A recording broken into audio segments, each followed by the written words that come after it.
নমস্কার, আমার আপনজনেরা রুদ্রবার্তে আপনাদের সকলকে স্বাগত জানাই। আমি রুদ্রপ্রসাদ ব্যানার্জি। আজ 28 ফেব্রুয়ারি, যেই মুহূর্তে এসআইআর নিয়ে আলোচনা শুরু হয়েছে, সঙ্গে সঙ্গে কিন্তু প্রতিবাদ শুরু হয়ে গেছে। মানে আমরা জানতাম এটা হবেই, আর সেটাই কিন্তু দেখতে পাচ্ছি আজকে পশ্চিমবঙ্গ জুড়ে। এমনিতেই জানেন আপনারা যে 58 লাখ নাম প্রথমেই খসড়া তালিকা আমরা দেখেছিলাম বাদ হয়ে গেছে। এখন যেটা জানা যাচ্ছে যে 7 লাখ নাম আরও বাদ গেছে, মানে গোটা পশ্চিমবঙ্গ সব মিলিয়ে 65 লক্ষ, আরও 60 লাখের মতো এখনো জিজ্ঞাসা চিহ্নর মধ্যে আছে।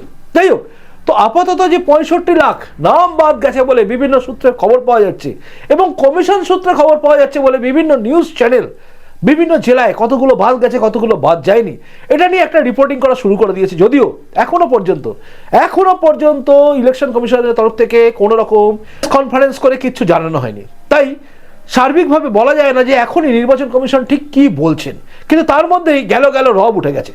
বাঁকুড়ায় আমরা দেখলাম যে সেখানে এক কাউন্সিলরের নেতৃত্বে প্রতিবাদ শুরু হয়ে গেছে।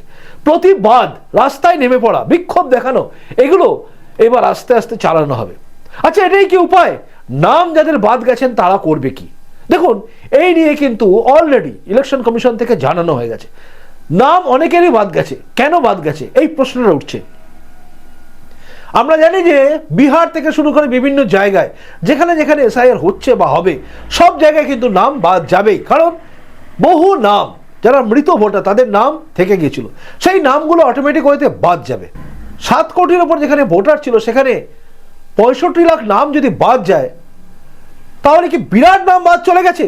আসলে পশ্চিমবঙ্গে না নাম বাদ গেলেই মাথায় হাত হয়ে যাচ্ছিল তৃণমূল কংগ্রেস নেত্রী মমতা বন্দ্যোপাধ্যায় মুখ্যমন্ত্রী হলেও ভুলে যান তিনি যে তিনি একজন মুখ্যমন্ত্রী। তাই বিরোধী দলে থাকার সময় যেভাবে তিনি করতেন একইভাবে রাজ্যে তিনি সবাইকে উস্কে দেন, যার জন্য আমরা দেখি সিএ নিয়ে তাণ্ডব চলে এই রাজ্যে। সিএ কি খায় না মাথায় দেয় এটা জানতোই না যারা, তারা কিন্তু আন্দোলন করে ট্রেন জ্বালানো, বাস পোড়ানো সব করেছে।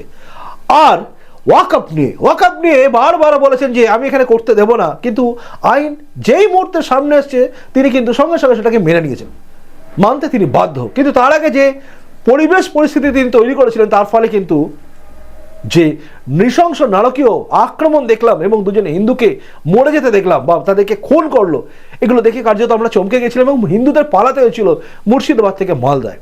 এবার আছে আজকের প্রসঙ্গ। বিগত বেশ কিছুদিন ধরে এসআইআর নিয়ে মমতা বন্দ্যোপাধ্যায় এবং তার দল তৃণমূল কংগ্রেস যেভাবে মানুষের মধ্যে একটা বিভ্রান্তি সৃষ্টি করেছে যে নাম বাদ চলে যাবে, অরিজিনাল লোকের নাম বাদ চলে যাচ্ছে, সত্যি কি তাই হচ্ছে?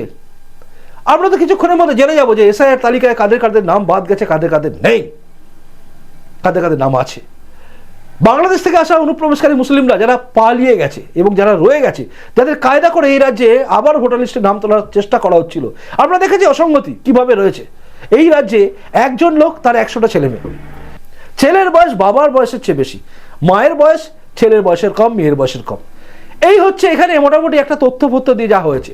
নাম কারোর মিলছে না, এই নাম তো ওই নাম, বাবার নাম এই তো মায়ের নাম ওই, বাবার নাম এই ছিল তো মায়ের নাম ওইখানেই আছে, বিভিন্ন ডকুমেন্টসে বিভিন্ন নাম। তো তাদের কি হবে? এই প্রশ্নটা ওঠে, তাদের নাম বাদ যাবে না? এখানেও ভোট দিচ্ছে, ওখানেও ভোট দিচ্ছে, নাম বাদ যাবে না? এইভাবে তো ডিলিট হয়েছে এবং ডিলিট হওয়ার সংখ্যাটা এখনো সার্বিকভাবে কত বোঝা যাচ্ছে না। তবে যা বোঝা যাচ্ছে সেটা হচ্ছে 65 লক্ষের মতো হয়ে গেছে, মানে বাদ যাবে। এবং এছাড়া আরও যেগুলো বললাম যে প্রশ্নচিহ্ন হয়ে রয়েছে, এই সংখ্যাটা কত দাঁড়াবে এখনো আমি পারফেক্টলি বলতে পারবো না, কারণ আমি কোনো অনুমানের ভিত্তিতে কথা বলি না। তাই যে নামগুলো বাদ যাচ্ছে সেগুলোর জন্য মানুষকে খেপিয়ে তোলা যে অদ্ভুত মানসিকতা, এগুলো দেখে কিন্তু কার্যত বুঝতে আর একটুও সময় লাগছে না যে এই রাজ্যের মুখ্যমন্ত্রী মমতা বন্দ্যোপাধ্যায় বুঝে গেছেন যে তার গদি টলমল। মানে এই যে সংখ্যাটা বেরিয়ে গেল, 65 লাখ বেরোলেই তিনি শেষ, মানে তার দল শেষ। তার ভবানীপুরে দেখ বিভিন্ন কমিশনের সূত্র বলে বিভিন্ন চ্যানেল ভালোভাবেই বলছেন যে ভবানীপুর কেন্দ্র সেখান থেকে বাদ গেছে।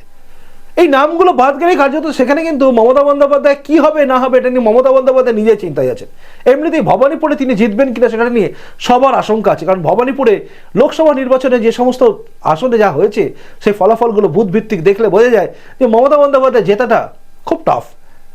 আর 2026 সবাই চাইছে পরিবর্তন হোক, সেখানে মমতা বন্দ্যোপাধ্যায় হয়তো হেরে যাবেন। এবং যেভাবে এসআইআর এর নাম বাদ যাচ্ছে তাতে দক্ষিণ 24 পরগনার রাজত্ব করা তার ভাইপো মানে অভিষেক ব্যানার্জি, তারও কিন্তু কপালে ভাঁজ পড়ে গেছে। কারণ যা শুনছিলাম আর কি, প্রায় 6 লাখ 7 লাখ এরকম একটা গল্প চলছে নাম বাদ যাচ্ছে, আর তিনি জিতেছিলেন কত ভোটে?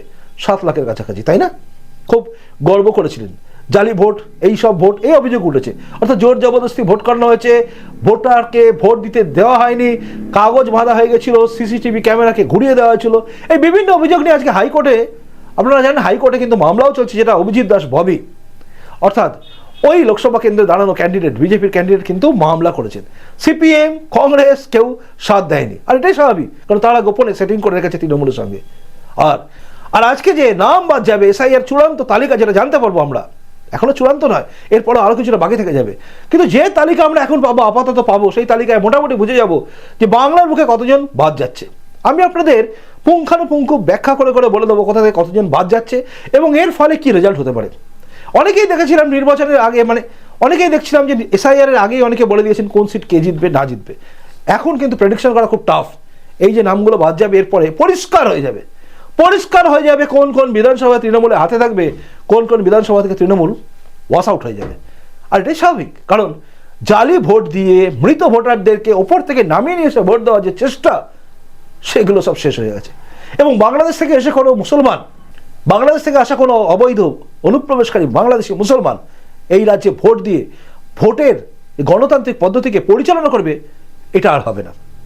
রোহিঙ্গারা এসে ভোট দিয়ে দেবে, আর সেই ভোটে নির্বাচিত হবে এই রাজ্যের কোনো একজন নেতা বা মন্ত্রী, যারা পরবর্তী ক্ষেত্রে দুধ দেওয়া গরু লাথি সহ্য করতে হবে বলে নিজেরা সহ্য করবে না, আমাদের সহ্য করাবেন, এটা আর হবে না। তাই এসআইআর এর ফলাফলের দিকে আমরা কিন্তু তাকিয়েছিলাম, আছি এবং থাকবো। কিন্তু যারা এই বিক্ষোভ করছে তাদের ভাবতে হবে যে আগামী দিনে এই যে বিক্ষোভ করছেন, এর ফলে সরকারি বাস বা মানুষের যদি কোনোভাবে ক্ষতি হয়, এর হিসাব কিন্তু 2026-এর নির্বাচনের পরে সরকার বদল হলেই হাড়ে হাড়ে টের পাবেন কি হতে পারে। তাই এখন থেকে সবাই, মানে যারা যারা উৎসাহিত হয়ে পড়ছেন, যাদেরকে প্রভোগ করা হচ্ছে নামুন, তারা নামবেন না, কারণ রাস্তা যেটা আছে সেটা গণতান্ত্রিক পদ্ধতিতেই বেরোবে এবং নির্বাচন কমিশন অপশন রাখে, আইন আদালত আছে, সেখানে ভরসা রাখুন এবং কিভাবে নাম দ্বিতীয়বার তোলা যায়, যদি সত্যিকারে জেনুইন ভোটার হন তাহলে কিন্তু তোলা যাবে।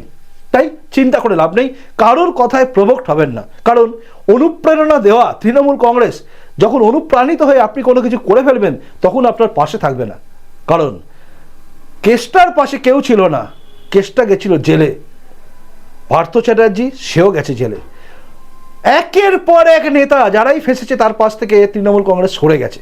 মানে কেসে আমি জড়াবো না, পরে যখন ছেড়ে বেরিয়ে এসছে তখন পাশে আছে, তাই না? শুধুমাত্র কাকুর বেলায় পাশে ছিল তৃণমূল কংগ্রেস, কারণ কাকু গেলে মাথা চলে যাবে, তো এই চিন্তা ছিল।